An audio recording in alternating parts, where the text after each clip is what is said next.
Hi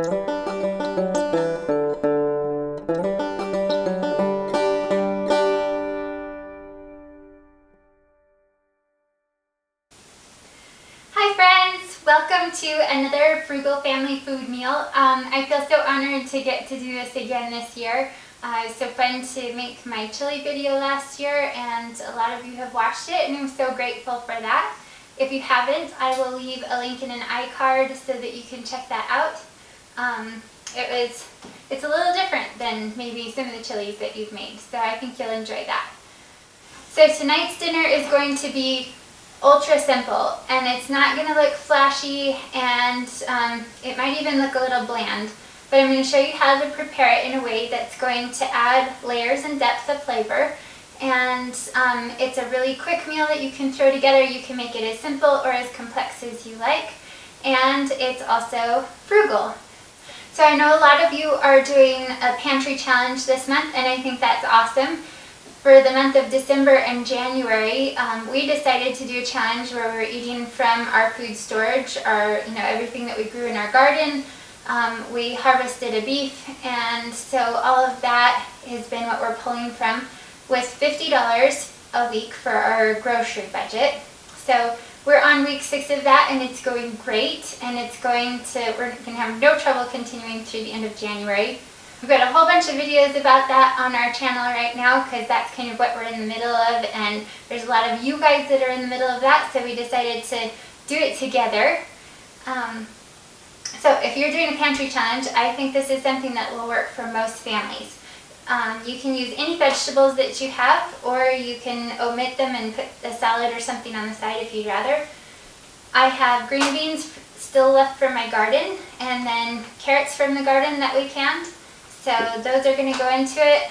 Onions from storage, and I'm using 2 pounds of ground beef. If you don't know it, we are a family of 7, so there's a lot of us.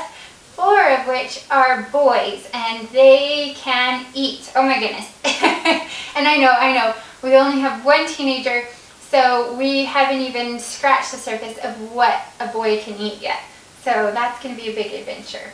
But we're using 2 pounds of ground beef, and then we're also going to be using 4 cups of rice. So I'm going to show you how to cook it in the pan. This can be a 1-pot meal, or it can be something that you cook all the ingredients separate and mix together, which is a little bit faster on the nights that you need to throw it together. So let's get started. All of these parts of the onion, I throw in a freezer bag in the freezer, and I use as for my broth.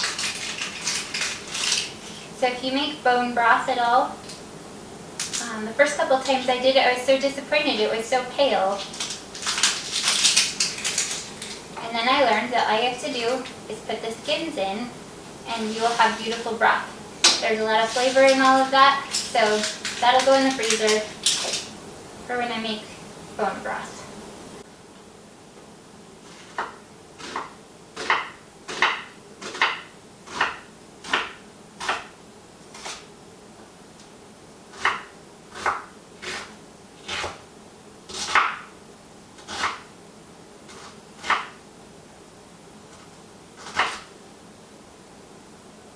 I put a couple tablespoons of coconut oil in there. You can see it started to shimmer, so in go the onions.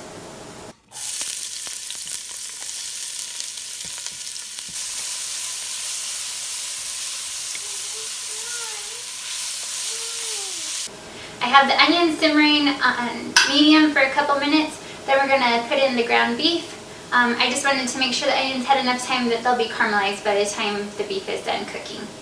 I love to use cast iron for this, and as we progress I'll show you why, but it just really builds up the flavor. But if you don't have cast iron, don't worry about it. This dish will still be yummy. So the rice that we buy is a short grain brown rice. I get it at Costco. It is a 12-pound bag for $14, and you can see that in our Costco video haul that I just put up this week if you haven't watched that yet. So we like to use brown rice for most things, because the outer hull that rice has on it is where you're going to get the nutrition. It's also where the fiber is at. So if you take all of that off, all you're left with is the pure starch in the middle. And starch is something that can really shoot your blood sugar up high. So if we're going to be eating a starch, we prefer to have the fiber with it that causes your body to digest it a whole lot slower. And then you'll also get the nutrition from the whole. That's where the vitamins and minerals are. So that's why we prefer brown rice. But I can tell you there have been some nights where dinner was so late and Mama needed something fast. So I threw it on with white rice, and then you just know that there's grace for the moment. Okay, so this is what we want our onions to look like. You can see they've started to become transparent, and that way they will be cooked enough by the time our ground beef is done. So we really like to eat grass-fed ground beef, and actually with our food allergies it's actually very necessary for us, because we found that what the animals eat affects us. So if the animals eat things that we're allergic to and we eat the animals, then we get in all kinds of trouble. So we raised our own steer. Well, I can't even say we raised him. We finished our own steer, I think would be the right way to say that. Just this last fall. And because if you've been to the grocery store and you've looked at grass-fed meat, it is very, very expensive. So we found that we can eat grass-fed beef for the same price as what you can get beef at the grocery store for, just conventional beef. So that's really cool. And you could substitute turkey in this if you wanted to. I would put maybe a little bit of rubbed sage in there just to add a little more flavor, but any kind of ground meat that you want to put in. So now it's time to crank up the heat, and we're going to brown the ground beef. And I actually want you to stick it down, and I will show you what I mean. As it's browning, then we'll just keep making sure that we break up the meat there. It's time for some salt and pepper. So that's about a teaspoon. There's pepper, that's probably between half and 3/4 teaspoon there. We got about a tablespoon of parsley. Okay, so this is what I love cast iron for. You can just really build up and layer those flavors. And we're going to do what I said earlier. We're gonna stick it down. So you're gonna fight all of your normal cooking instincts. And you're gonna take your spoon and put it away, because what you want to do, you're gonna cook all of that liquid out of there, but you want the meat to actually start to stick to the pan a little bit, and that's gonna give it a really rich flavor, kind of like when you're making a roast and you braise it so that you can, really get that depth.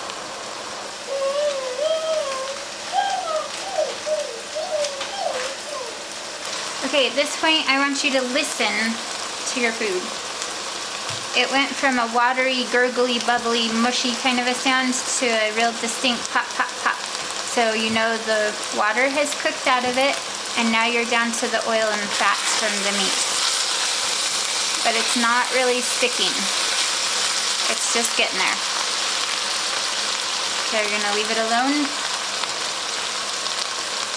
Let it sit and pop for a little bit here. So when I push my spoon, you can hear that it's sticking, and you're gonna feel it. You're gonna feel that there's little pieces of it. Now you don't wanna burn it. What I'm gonna do is I'm gonna turn off the heat and clear off some of the steam so you guys can see what the pan looks like. I hope this is real visible for you here. You can see that there are, when I run my spoon over it, it's bumpy. There's pieces that are stuck to it. You can see the coloring. There's a lot of brown. The meat has more color in it.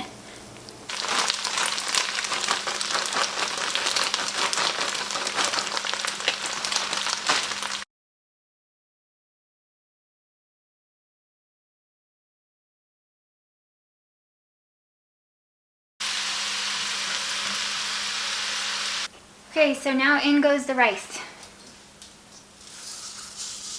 For 2 pounds of ground beef, I'm doing 4 cups of brown rice. That's how much we need for our family.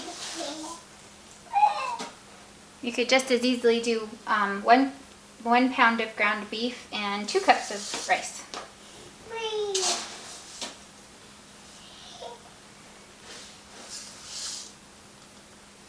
Alright, so I took the carrot water and I finished filling that up to 1 full cup with water. And then this is 7 cups of just regular tap water.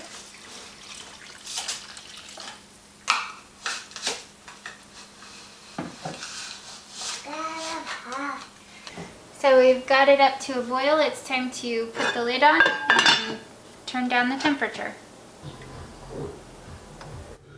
The rice is all cooked and soft and ready to go. So now we'll just mix it all up. It goes on the plate. There's your 1 pot meal. Like I said earlier, if you want to speed it up, then just cook everything in 3 separate pans, mix it up together real quick, and you will be set.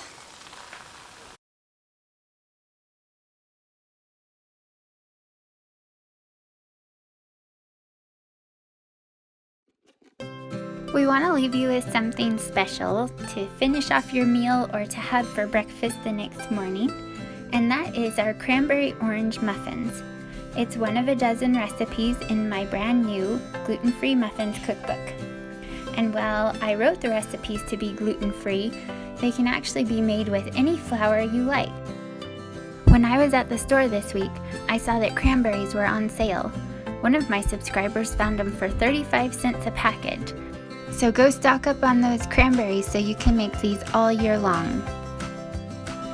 Thanks so much for tagging along with us. You'll find the recipes for both of these down in the description.